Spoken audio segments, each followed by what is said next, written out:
Hello everyone, welcome to the secrets of the alternative Vimshottari Dasha. This is our most important secret in Vedic astrology. Everybody uses Vimshottari Dasha to calculate their Dasha, and it is indeed the most excellent system for this age. Everybody should be using this, but sometimes it isn't working for you as it should be. Why is this? I'm going to show you this most amazing secret so that you are actually starting your Vimshottari Dasha from the right planet, not from the wrong place. Yes, this is something that's going to completely turn upside down the way you read Mahadasha. So, if you're new to my channel, don't forget to sub below. And if the video is good for you, give it a thumbs up. Let's begin. Now, the Vimshottari Dasha system is the basic standard Dasha system that everybody uses, everybody has when they look at their Dashas in Vedic astrology. It's the most excellent system for this age of Kali. It's 120 years long. It's perfectly in tune with human life in this age. But actually, according to the moon in your chart, you may actually not have the correct starting point for this Vimshottari Dasha. This technique is therefore a great secret, and it's not something that you can just access when you start Vedic astrology. So if you've got your Vimshottari Dasha up and running, let me show you if it's working for you or not. You see, as the great Pandit Sanjay Rath has said, if you want to know what's really going on in your life, the standard Vimshottari is only working for about 50% of the population. So it's very important to access this secret. It doesn't mean that the general Vimshottari won't work for you, but this will work better according to the position of the moon in your chart. So first of all, let's review the standard Vimshottari Dasha. It's important to see how this is working so that you will understand why you might need to use another starting point. As you may know, your first Vimshottari Dasha, the starting point of your Vimshottari Dasha cycle, comes from the nakshastra of your moon. Here we have the 27 nakshastras into groups of 3 with the rulership or the lord of each one. So, for example, if you have the moon in your chart in Aswini Nakshastra, Magna or Mula, Ketu will be your first Mahadasha. If you should have your moon at birth in Mrigashira, Chitra or Dhanishta, then Mars will be your first Mahadasha. But in actuality, starting Vimshottari Dasha from the nakshastra of the moon is actually only working for 50% of the population. It's quite startling to realize this, but I promise you, it's going to make all the difference for accurate prediction. It's all to do with the house of your moon in your D1 chart. If your moon is placed in the 2nd, 3rd, 6th, 8th, 11th and 12th, these houses, then you definitely need to use an alternative starting point to really get correct prediction with Mahadasha. However, if your moon of birth is in the 1, 4, 7, 10 or in the 5 and 9 house, you actually can continue to use standard Vimshottari Dasha. That should work well for you. But there is another special case, alternative Mahadasha, that I will talk about in a minute, and that may also apply to yourself. Back then to the 50% of the population with their moon in these houses of birth who need to use an alternative Vimshottari Dasha starting point. You may wonder why this is happening. It's quite a deep concept, but basically the moon represents our mind, but also our whole experience of life on this earthly plane.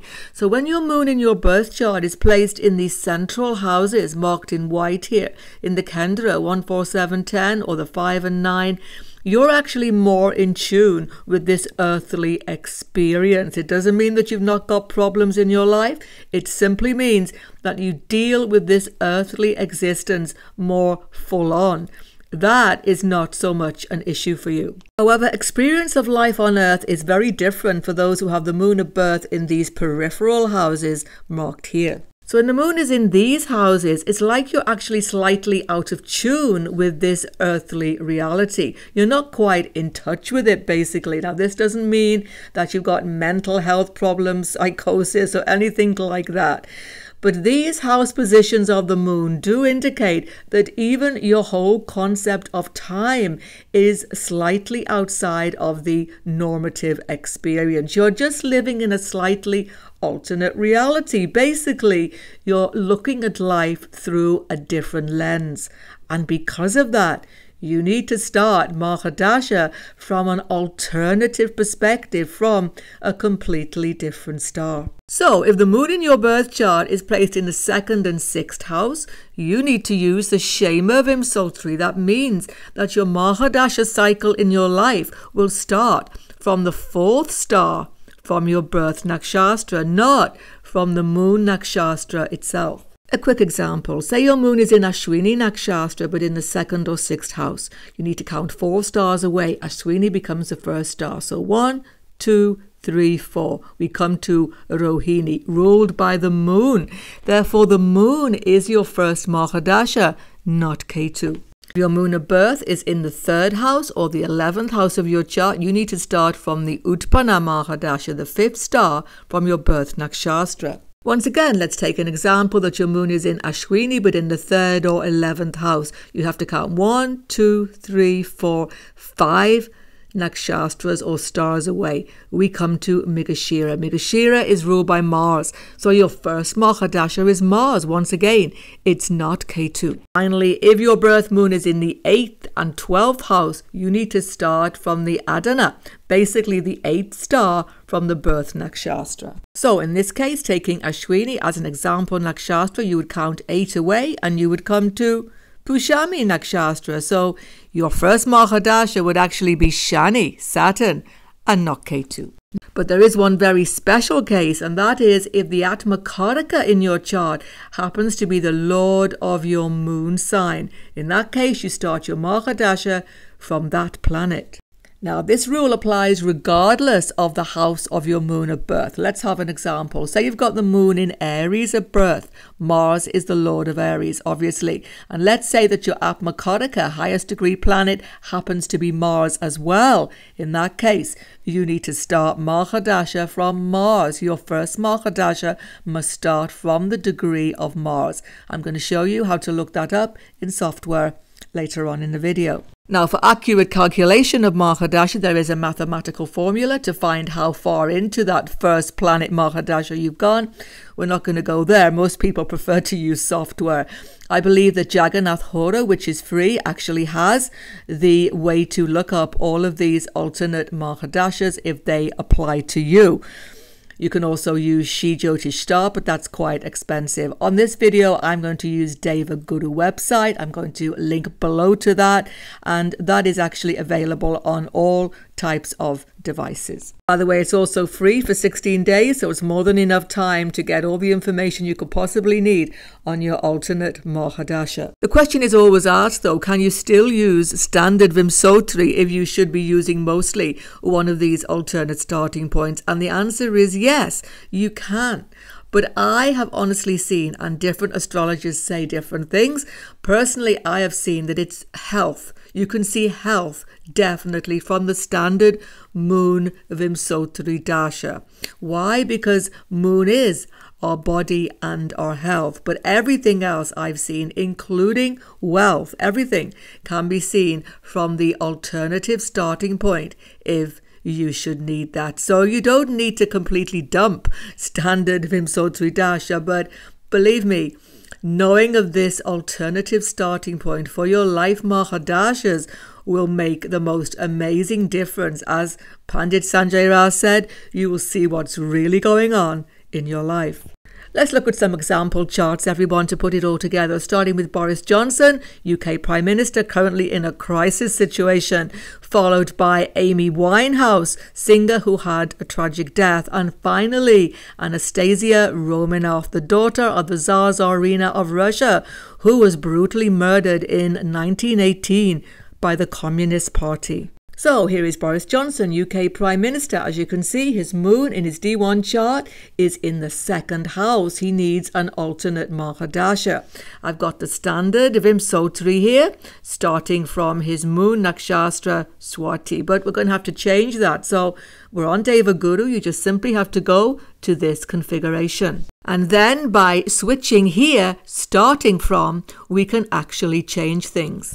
This box appears and we can choose to start the Vimshottari Mahadasha from any of these starting points. Here we have the 3 alternative I've been talking about on this video. For Boris Johnson, it will be Shema because his moon is in the 2nd house. But actually, if you have an Atmakaraka, who is the lord of your moon sign, then you can also choose any planet here to start Mahadasha. So here we have Boris Johnson's Mahadasha now worked out from the starting Tara of Shema, which is accurate for those with the moon in the 2nd house, as I've shown you. So right now, in 2022, he's in the moon Mahadasha, his 5th Mahadasha cycle. Now we're going to focus on his career, on the 2 most outstanding achievements he's had in his life. First of all, when he was elected in 2008 to be the Mayor of London and then re-elected in 2012. That was hugely successful. Never has a Conservative ever been re-elected as Mayor of London. It's unique. And then in 2019, he became leader of the Conservative Party and then UK Prime Minister with a landslide majority. So in 2008, Boris Johnson was in Saturn Mahadasha in the Standard Vimshottari. So is this supporting his great success as London Mayor? Not at all, really. Yes, Saturn's in the 6th house. He defeated enemies to be re-elected, most definitely. But look, in the D10 of career, it's in the 8th house. Any planet 8th house shows a fall from grace, some sort of ending point, and that was not what he was having when he was London Mayor. He was in Saturn for the complete time that he was Mayor of London. So Standard Vimshottari is only partially working. Let's have a look at the alternative. In alternative Mahadasha, he was in the Sun Mahadasha when he was elected mayor and when he was re-elected. So where is the sun? The sun's in the 10th house, Digbala, of his D1, and again 10th house in the D10 chart. The sun is shining brightly and illuminating his career with success and prominence.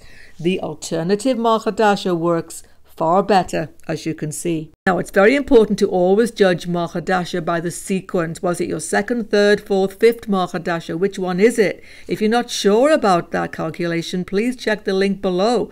I've got a video on my channel showing you how the sequence of Mahadasha is essential to judge Mahadasha. So, in Standard Vimshottari, Saturn was his 3rd Mahadasha. Now, 3rd Mahadasha, especially in the 8th house, is so choppy, so up and down, it doesn't show success.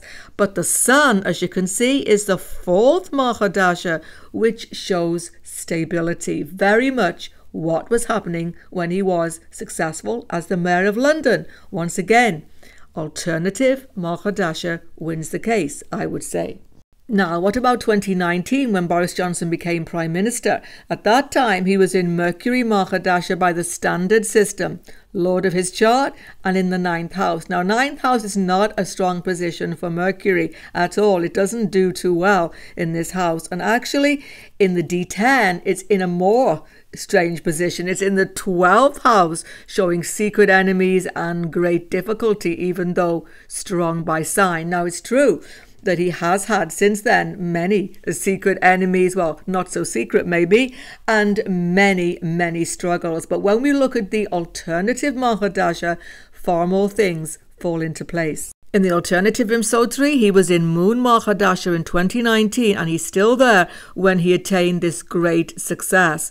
Now, Moon is so important for his career. Why? Because in the D10 career chart, it is the Lord of the 10th house. It's pivotal in any success, basically. So not surprising to see him achieve that. But look, it's the 5th Mahadasha. It's starting to get shaky for him. It would bring many changes in his life, this Moon Mahadasha. First of all, since 2013, he's had a divorce, he's had remarriage, and he's had 2 children. Very much in tune with this placement of the moon D1 in the actual house of family. It's the 5th Mahadasha, changes and disruption to his family circle. And in the D10, it's in the 3rd house. In 2016, again, in this alternative moon Mahadasha, in the third house of his D10, he was traveling around the country. Third house is about travel, leading the Leave campaign for the Brexit referendum. Nothing could be more explanatory of this than this moon third house. This is actually showing his persuasive communication at this time. He had endless conflicts with his siblings. It was always in the news. Third house siblings. And it's actually a house of warfare. Third house shows the battle. In fact, it shows the Brexit battle bus itself. Finally, at the present moment, Boris Johnson is in a torrid and difficult position, as I've just said. He's hanging on by his fingernails to his whole premiership as I make the video in February 2022. So what is happening with his Mahadasha? Well, by standard Mahadasha in February 22, he's in Mercury Venus. Mercury 9th house, Venus 10th house, looking at it in the D10 as well. Mercury 12th house, Venus in the 10th house. Yes, there's some enemies, there's some problems, there's some undercover factors. His communication, Mercury is not being trusted.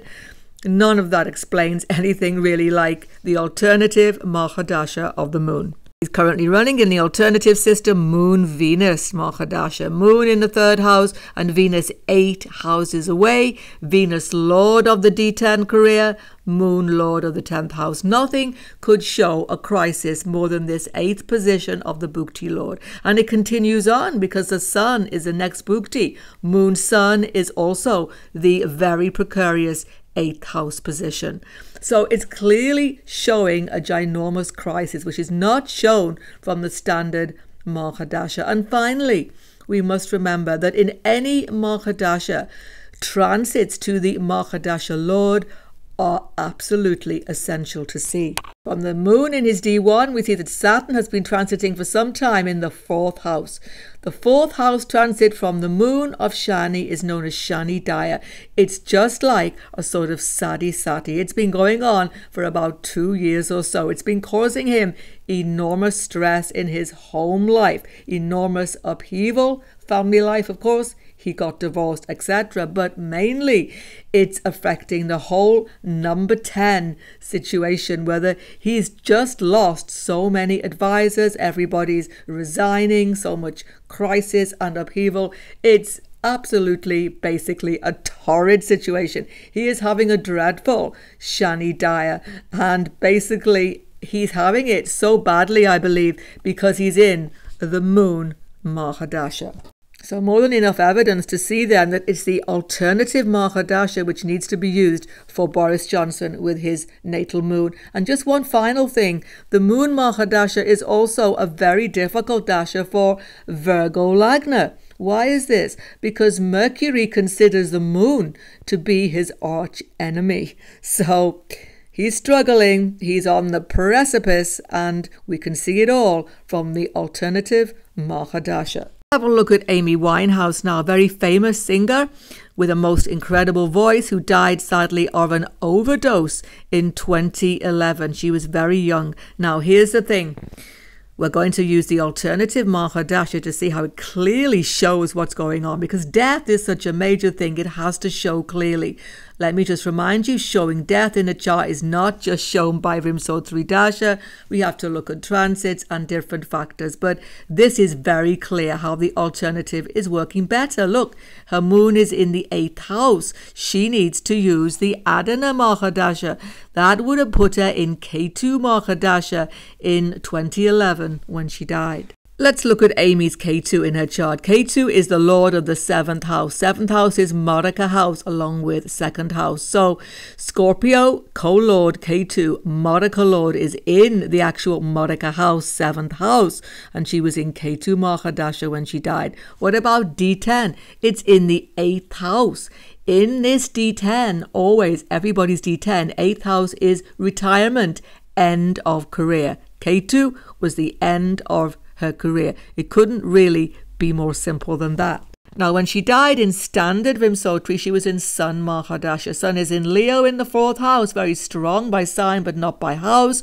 And in the D10 career, it's extremely strong in the 10th house. However, we can note that it is with Mercury in the D1 chart, which is Lord of a Maraka house. But it's not as clearly showing her demise as the Ketu alternative Mahadasha is. In addition, we have to see transits to any Mahadasha Lord for major events. When she died, transits to the Sun were not so strong. Nothing was really going on there, but definitely to Ketu. We could see that Rahu was actually transiting conjunct to her Ketu in that house, Ketu first house. The nodes were reversed. In addition, Mars was actually transiting in her first house. Mars is Maraka co-lord as well, lord of the 7th house, and was actually aspecting to this Mahadasha lord Ketu. So very malefic influence on this Ketu Mahadasha, showing that the Standard Vimshottari doesn't work so well to show this tragic event. Let's look finally at quite an interesting chart, the chart of Anastasia Romanov, who was the daughter of the Tsarina of Russia, brutally murdered with all of her family in July 1918 by the Communist Party of Russia. As you can see, her moon is in the 12th house here with a whole stellium of planets, and therefore she would naturally need to use an alternative Mahadasha. However, it's in the sign of Gemini, and the ruler of that sign, Mercury, happens to be also the Atmakaraka. So we need to start her alternative Mahadasha from the Tara of Mercury, and that's what we're going to do. Let's look at the Vimshottari Dasha at the time of the murder. She was in Shani Mahadasha by the Standard Vimshottari. Now this is definitely showing us something dangerous here. Shani is the lord of the 7th house, Maraka, death-producing circumstance. It's in the 6th house of enemies, and it's aspecting to the Sun, Moon, Venus, Mercury. Moon is the lord of her chart. In the alternate Mahadasha, she was also in Shani Mahadasha. Don't forget, Shani is a great enemy to the moon, her lord. Once again, it's the Maraka house. Once again, it's in the 6th house. All the same things apply. But when we look at the Bhukti, we see that it's a Shani Mahadasha from the alternative Mahadasha that shows the most acute danger. In Standard Mahadasha, she was in Shani Venus at the time of the murder, and in the alternative, in Shani Moon. Almost exactly the same in the D1 chart, because any planet that is 7th from the Mahadasha Lord is a Maraka death-producing or danger-producing situation. So that's just the same. But when we look in the D9 chart, we can definitely see it's the Tara of Mercury, which shows us the real absolute danger. I'm using D9, by the way, because she doesn't have a career. She's only 17 years of age. And it's absolute evidence, by the way, if you've needed it, that the D9 is working from birth. So in her D9, by Standard Mahadasha, she's in Saturn, Venus. Saturn 3rd house, Venus 5th house. It's not so difficult. It's challenging, but it's not too difficult, because after all, Venus likes to be in this 7th house. But when we look at the alternative Mahadasha, it's Shani Moon. Two things we have to consider. The moon is 8 houses away from Saturn, the Dasha Lord. So the Bhukti of the moon, 8 houses away, shows crisis and extreme danger. But even more than that, Moon is the Lord of Cancer, the 12th house of her chart in the D9. 12th house D9 shows death. Check out the video on my channel, D9 chart. So we can clearly see that this Shani Moon Mahadasha from the alternate Mahadasha is showing the tragic situation. Check out the playlist, How to Read Mahadasha, on your screen right now. And if you're new to my channel, don't forget to sub below. Goodbye for now, and God bless everyone.